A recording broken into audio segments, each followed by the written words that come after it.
Exclusive with me, Shah Vincent. Tonight on This is Exclusive, I come to you with three exclusives, starting with what's really happening in Nepal. You saw similar protests actually taking place in Bangladesh just about a couple of months ago. And now in Nepal, not to forget what we saw just about a few years ago in Sri Lanka. Is there a pattern that is developing in South Asia? Tonight, we decode what's really happening in Nepal. The other big story that I'm going to get to you tonight is the conversion racket that has been unearthed in the state of Uttar Pradesh. And how exactly is it linked to a foreign country?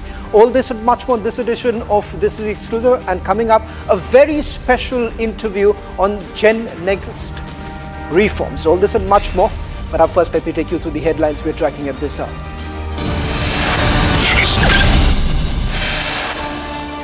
Violence and anarchy reigns in Kathmandu after protesters stormed parliament over social media ban order, 18 killed in clashes. Shoot at sight order issued in Nepal as Kathmandu battles riots. KP Oli government calls for emergency cabinet meeting. From Lucknow to Balrampur, dangerous convert India plot at play. Pakistan's ISI allegedly involved in the racket.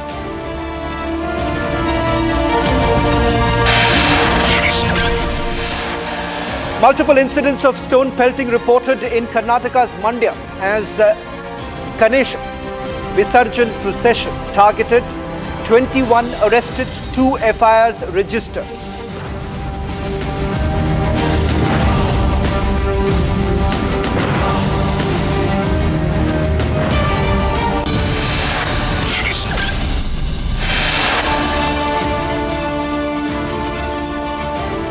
Ladies and gentlemen, Nepal's capital city of Kathmandu has been gripped by escalating protests that have turned deadly.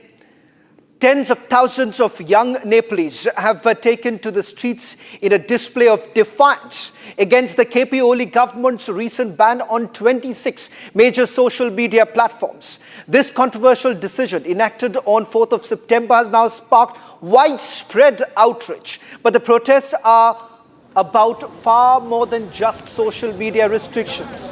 They have evolved into complete anarchy on the streets that has now taken the city into hostage. Violent clashes, stone pelting, tear gas shells. These are some of the aspects that summarize what has unfolded over the last few hours. At the heart of this unrest is a growing frustration with Prime Minister KP Sharma Oli's administration, which protesters and analysts alike say has failed to address systemic issues like corruption and mismanagement. The social media ban, has justified by the government as a regulatory measure, has been seen as a final straw. But what is unfolding in Nepal isn't a protest. It's complete disregard for law and order. Frame by frame, let's now take you through the pictures, and in a short while from now, former Deputy Prime Minister of Nepal would be joining us on this broadcast. What is it that the opposition parties in Nepal have to say about this? I'm going to bring him in a short while from now. First, a quick recap of what we know so far. On your screens, this afternoon, it was the protesters out on the streets protesting against the KP Sharma Oli government. What you see right now on your screens, these are banners that have been put up. In fact, some have asked the resignation of the Prime Minister. This is not now evolved into what the protesters say, complete anarchy and corruption that has been plagued, the government has been plagued with. And that is the reason why they are saying that this is no longer about just a social media ban and an attempt to muzzle their right. Fundamental right is what they call in. And what you see is the response. Ambulances basically being brought in because over 16 people are feared dead. And not just that, there are several others who have now been injured. Let me also bring in Rajendra Mahato, former Deputy Prime Minister of Nepal, who's going to join us on this broadcast. महातो जी, बहुत बहुत धन्यवाद Republic TV से बात करने के लिए। सबसे पहले आपसे ये सवाल करना चाहूँगा, जो लोग आज सड़क पर उतरे, उनका ये कहना है कि ये सोशल मीडिया बैन के बारे में नहीं है, इससे भी ऊपर की बातें हैं, वो है करप्शन को लेकर, केपी शर्मा ओली साहब के करप्शन को लेकर। आप क्या कहेंगे महतो साहब कि आखिरकार किस कारण लोग सड़क पर उतर गए हैं इस वक्त काठमांडू में? जी, अभी जो नौजवानों के द्वारा, युवाओं के द्वारा जो काठमांडू लगाए देश के विभिन्न भागों में जो प्रदर्शन हो रहा है, उसका वजह आपने ठीक कहा, सिर्फ सोशल मीडिया के ऊपर लगे प्रतिबंध का कारण नहीं है। यहाँ का कुशासन, जो सरकार का कुशासन है, करप्शन लगाए, जो ढेर सारा सवाल है, जनता का फ्रस्ट्रेशन है, अभी वो सारा फ्रस्ट्रेशन निकल रहा है। यहाँ से लाखों लाख नौजवान देश छोड़कर जाने के लिए बाध्य हुआ। यहाँ यहाँ नौजवान सबसे ज्यादा प्रभावित है नेपाल में। यहाँ का कुशासन न उसको रोजगारी दे पा रही है, न उसका कोई व्यवस्था कर पा रही है, और करप्शन इतना ज्यादा है कि देश में लूट तंत्र हावी है। यहाँ जितना बड़ा बड़ा करप्शन हुआ है नेपाल में, जितना कांड हुआ है करप्शन के ऊपर, सारे बड़ी बड़ी पार्टियां जो है, जो सत्ता में सरकार में है, इनके नेताओं के द्वारा हुआ है। ये रिकॉर्डेड है, ये सारी दुनिया जानती है। तो पीपुल का फ्रस्ट्रेशन वहां है, आपने ठीक कहा। पीपुल का फ्रस्ट्रेशन नेपाल के शासन से है, ये डिलीवर नहीं कर पा रहा है, पीपुल को एड्रेस नहीं कर पा रहा किसी मामले में भी। अब जब वो कहते हैं राजेंद्र जी, जब वो कहते हैं कि ये करप्शन का मामला है, तो ये सवाल तो ये उठेगा कि अब तक ऑपोजिशन पार्टीज इसको लेकर क्यों नहीं बात कर रही है, और करप्शन, कौन सी करप्शन की बातें हो रही है? क्योंकि एक तरह से देखिए, जो तस्वीरें आ रहे हैं, कुछ महीने पहले ऐसी ही तस्वीर बांग्लादेश से निकल कर आ रही थी। इसलिए सवाल ये उठाया जा रहा है कि एक तरह से क्या पैटर्न बन रहा है कि जो सरकारें बने हैं उसे हटाने की कोशिश की जा रही है?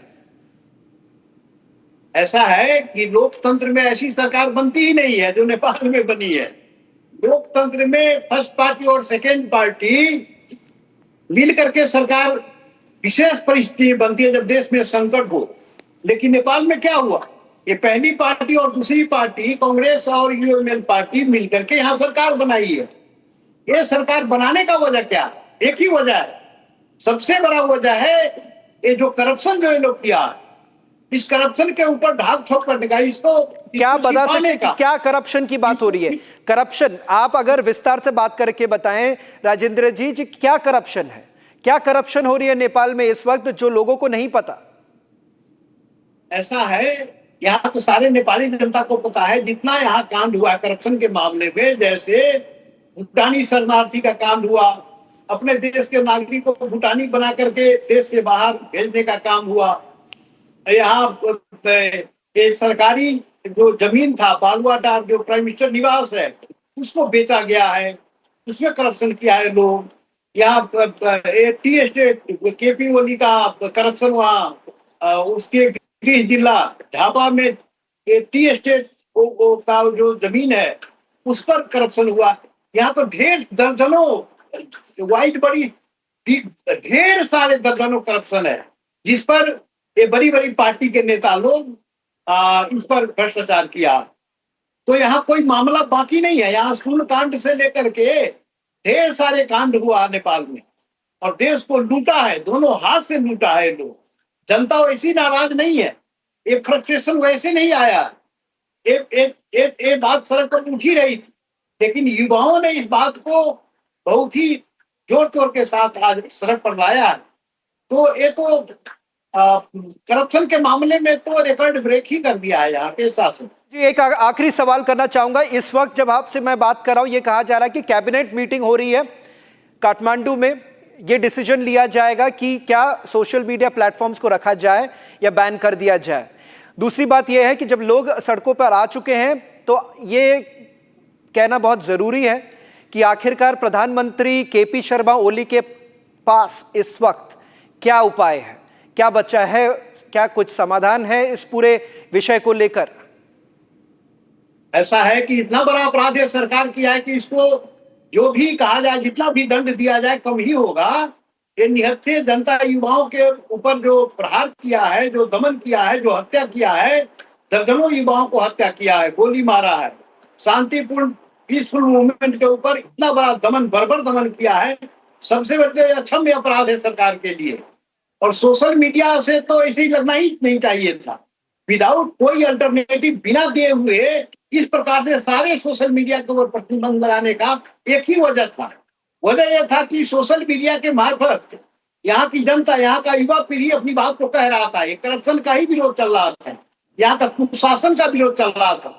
सरकार का जो भी किसी सेक्टर में संतोषजनक यहाँ का नहीं दे पा रहा है, संतोषजनक इसका गतिविधि नहीं है।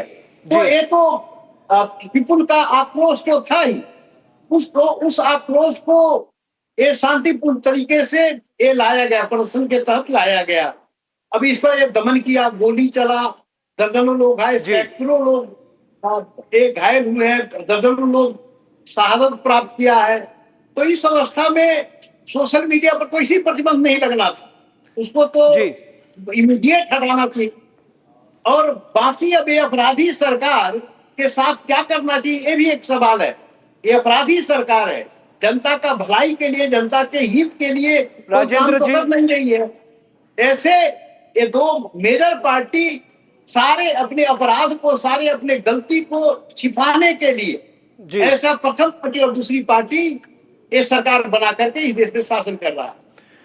बहुत बहुत धन्यवाद Rajendra Mahato, former Deputy Prime Minister of Nepal, joining us on this broadcast, taking on the KP Sharma Oli government. Ladies and gentlemen, in fact, what we are going to do right now is going to take you through what's really happening on the ground. Republic TV, in fact, has been tracking every development on ground zero. My colleague Surendra Fuyal, in fact, brings you the latest from near the very zone which has now been put under curfew. In fact, multiple areas in central Kathmandu are now under curfew. This is after the protesters had barged inside the parliament. Listen to what Surendra Fuyal has for you. I'm at Chauba Hill Stupa now, a Buddhist stupa where people are walking around the temple praying for peace, as they always do. But looking at what happened, it all started after KP Oli government in Nepal imposed a ban on social media sites, 26 of them that ignored Nepal's appeal to get registered at Nepal's concerned authorities. And now, as a result, when Gen Z members descended on the streets of not just Kathmandu, but also other towns around the country, the scenes were quite disturbing, quite chaotic.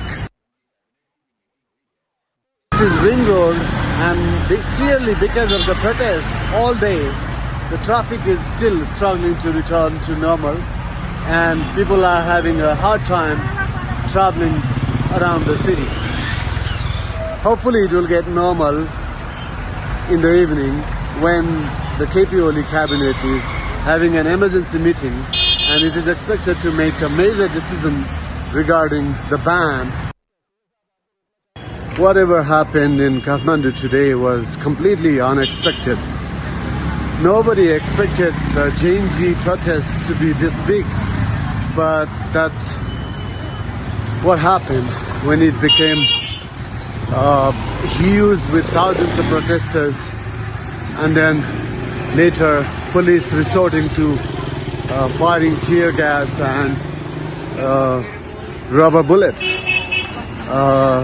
At the end of the day, as of now, almost 6 p.m. in Kathmandu, 15 dead, and almost 200 injured are receiving treatment at several hospitals. As I can see on the streets, people look very dazed and confused, looking back at what happened during the day. Let me now take you through the other exclusive story that I'm getting to you tonight. Ladies and gentlemen, this is coming in from Uttar Pradesh, where a shocking and a deeply disturbing conspiracy is unraveled in the heart of Uttar Pradesh in Lucknow. A massive controversy has erupted over allegations of coerced religious conversions. Now, at the center of this storm is Maulana Shamshul, a cleric from Sant Kabir Nagar, now under intense scrutiny by the Lucknow police for suspected ties to Pakistan's notorious intelligence agency, the ISI. Authorities are now investigating claims that Shamsul's sprawling network, allegedly funded by foreign sources, including Pakistan, is promoting anti-national activities. Now, this comes on the heels of another explosive case in Balrampur, where the Uttar Pradesh Anti-Terrorism Squad has basically filed a charge sheet against self-styled Godman, that's Changur Baba, and his son Mehboob, accused of orchestrating a sinister conversion racket. Now, with witness statements, the ATS has uncovered a chilling plot to Islamize India by 2047. This is the full story.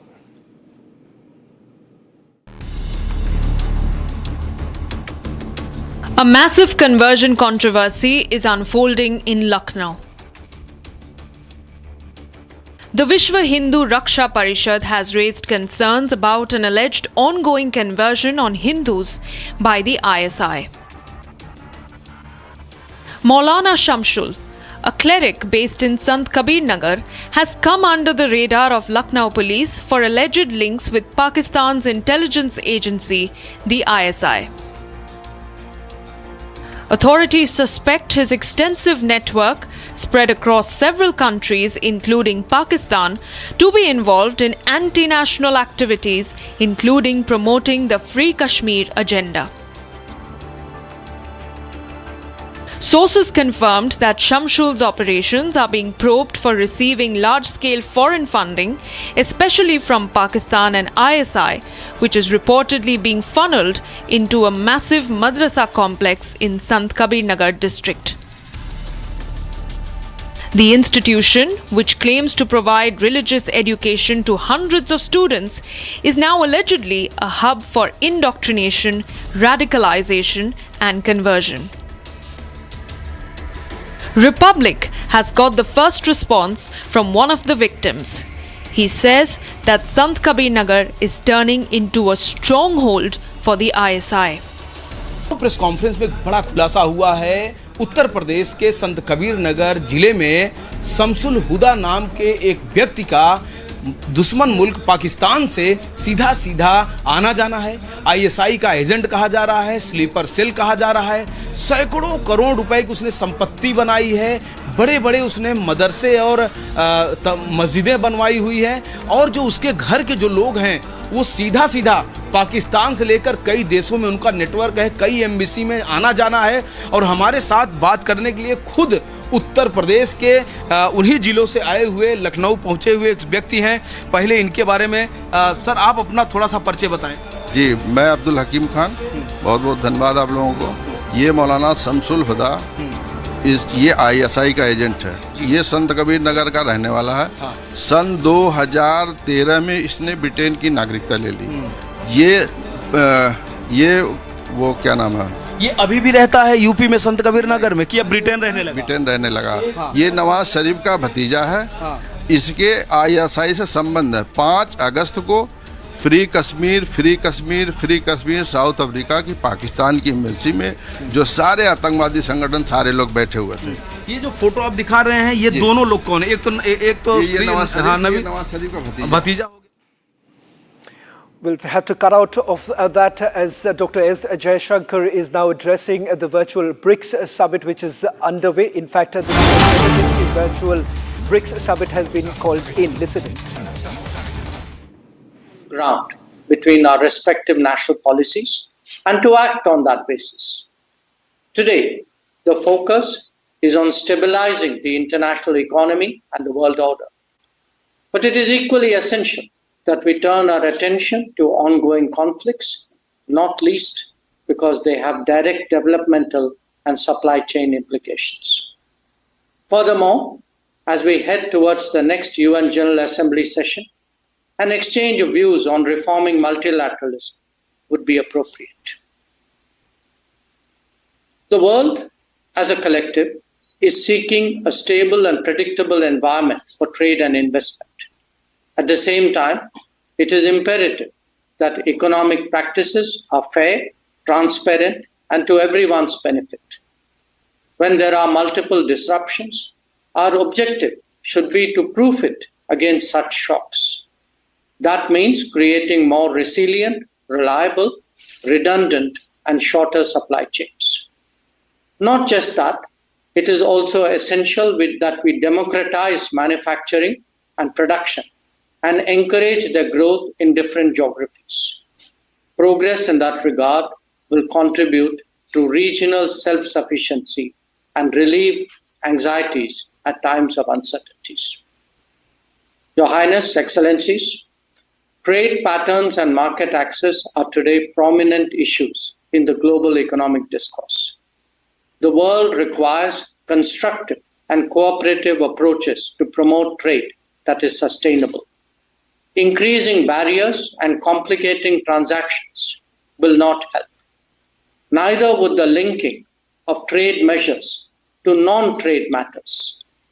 The BRICS itself can set an example by reviewing trade flows among its member states. Where India is concerned, some of our biggest deficits are with BRICS partners, and we've been pressing for expeditious solutions. We hope that this realization will be part of the takeaways from today's meeting. The international trading system is based on the foundational principles of open, fair, transparent, non-discriminatory, inclusive, equitable, and a rules-based approach with special and differential treatment for developing countries. India strongly believes that this should be protected and nurtured. Excellencies, the world today also seeks an urgent resolution of ongoing conflicts. The global south has experienced a deterioration in its food, energy, and fertilizer security. Where shipping is targeted, not just trade, but livelihoods also suffer. A selective protection cannot be a global answer. An early end to the hostilities and undertaking diplomacy to ensure a durable solution is the obvious pathway before us. The working of international organizations in the last few years has witnessed major shortfalls in many areas. On key issues, we have unfortunately seen that gridlocks have undermined the search for common ground.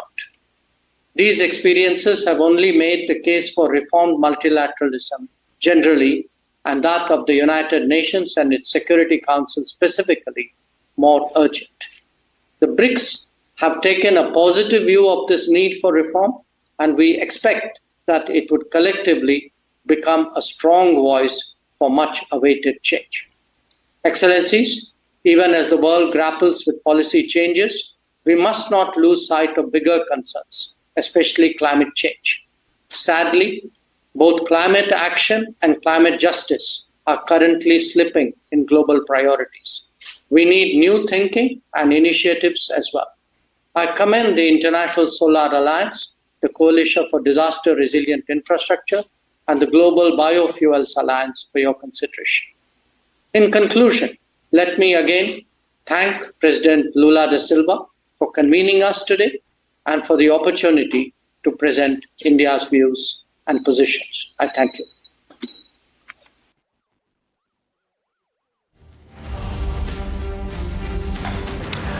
Well, that's all that we could pack in this edition of This Is Exclusive. Coming up, trending with my colleague Rakshit.